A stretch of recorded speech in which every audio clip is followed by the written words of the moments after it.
Hello dear student, आज हम आपको मोटर को रिवर्स फॉरवर्ड करना सिखा रहे हैं और समझाएंगे आपको सर्किट के द्वारा, और हम फिर प्रैक्टिकली करके भी दिखाएंगे आपको। पहले हम सर्किट को समझते हैं। कभी भी हम मोटर को रिवर्स और फॉरवर्ड हमको चालू करना है तो हमें 3 फेज की मोटर के लिए क्या करना होता है, 2 फेजों को चेंज करना होता है। कोई भी आप 2 फेज ले लें, उनको चेंज कर दीजिए, आपकी मोटर की डायरेक्शन चेंज हो जाएगी। वो फॉरवर्ड चल रही है तो रिवर्स चलने लग जाएगी, रिवर्स चल रही है तो वो आपका फॉरवर्ड चलने लगेगी।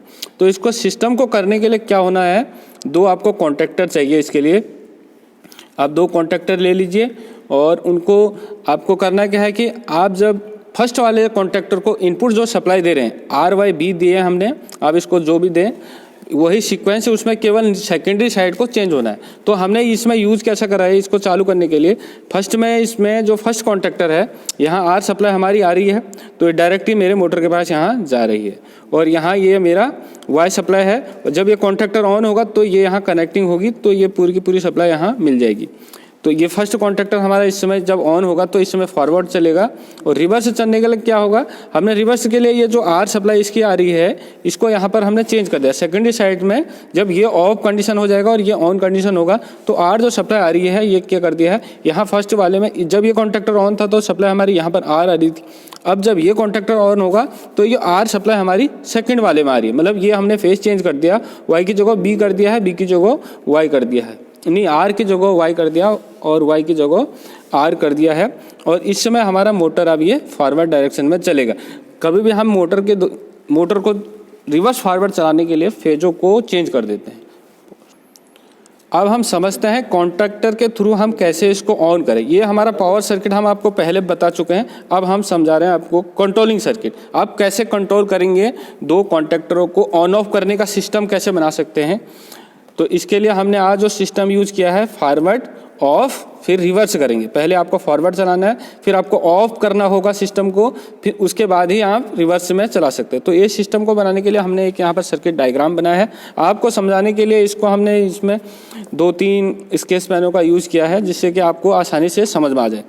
तो ये हमारी 2 इसमें NBC कॉइल है। NBC कॉइल का काम क्या होता है, मैग्नेट जनरेट करना होता है, और ये हमारे जो यहाँ पर एक कनेक्टर है, इनको अपनी ओर को ये खींचने का काम करते हैं। और इसमें हमने 2 ऑक्सिलरी यूज़ किए हैं। यहाँ पर ये NO ऑक्सिलरी है, ये NC ऑक्सिलरी है। NO NC का आपको पार्ट देखना है तो NO NC क्या होता है, ये मेरे चैनल में आपको मिल जाएगा, आप उसमें से चेक कर सकते हैं। अब इसको समझते हैं। ये NBC जो कॉइल है, NBC कॉइल को ऑन करने के लिए हमको 2 सप्लाई की आवश्यकता है। आप इसको RY, आपका कॉन्टैक्टर में यदि 415 वोल्ट का दिया है तो आपको 2 फेज देने हैं उसको। यदि 220 से 50 तक दिया है तो उसको फेस और न्यूट्रल देना है। तो हमने फेस और न्यूट्रल में समझा है, और यही है। यदि 3 फेज का होगा तो इसमें आप RYB भी यूज़ कर सकते हैं, ये इसमें कोई भी ऐसा नहीं है।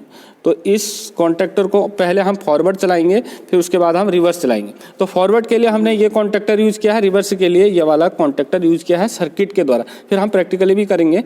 तो यहाँ पर से ये हमने जो न्यूट्रल सप्लाई हमने ये हमारा जो फर्स्ट वाला कॉन्टैक्टर है इसके A2 को दे दिया है, और दूसरे वाला कॉन्टैक्टर के भी A2 को हमने न्यूट्रल पहुंचा दिया। अब हमको फेज पहुंचाना है। फेज पहुंचाने के लिए प्रोसेस ऐसी होती है, हम क्या करते हैं, स्विच का इस्तेमाल करते हैं।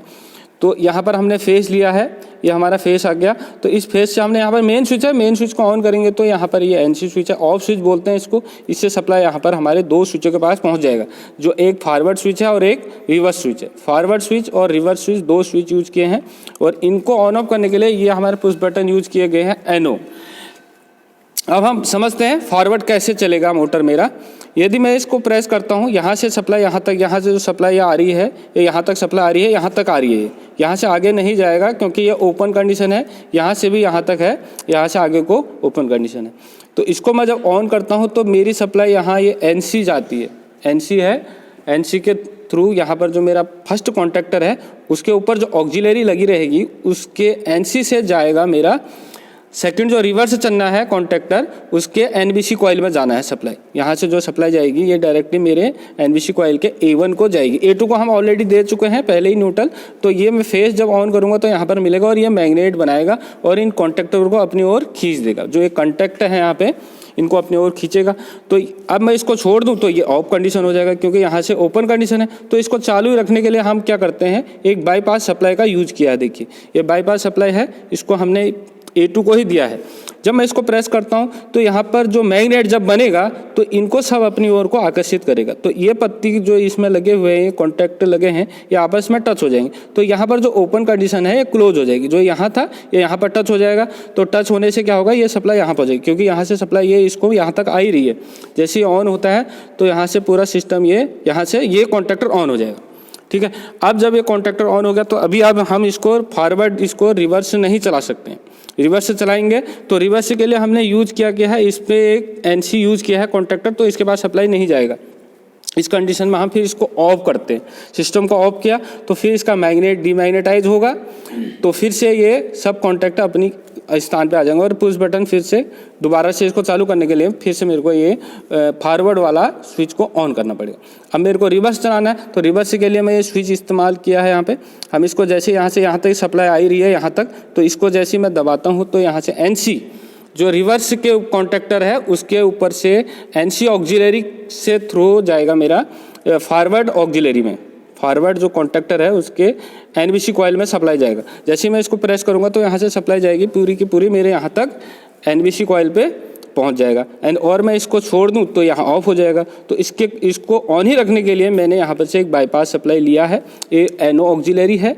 जब ये कॉन्टैक्ट ऑन होगा तो ये सभी जो कनेक्टिंग है ये कनेक्ट होंगी, तो इसके साथ साथ NO भी कनेक्ट हो जाएगा और ये सप्लाई इसको यहाँ से डायरेक्टली इसको मिलेगी। अब इस छोड़ दूँ मैं इस स्विच को तो अभी ये मेरा कंडीशन यहाँ से ये ऑन ही रहेगा। अब मेरे को अब इसमें सेफ्टी का क्या है, अब ये ऑन हो गया और इसको ऑन करना है तो इसके लिए अलग से सिस्टम है, 2 सिस्टम बनाए हैं। ऑफ करना जरूरी है, आप सीधे इसको पहले ऑन करें फिर ऑफ हो जाए ऐसा सिस्टम नहीं है। इसको ऑन करें फिर इसको ऑन करें ऐसा नहीं है।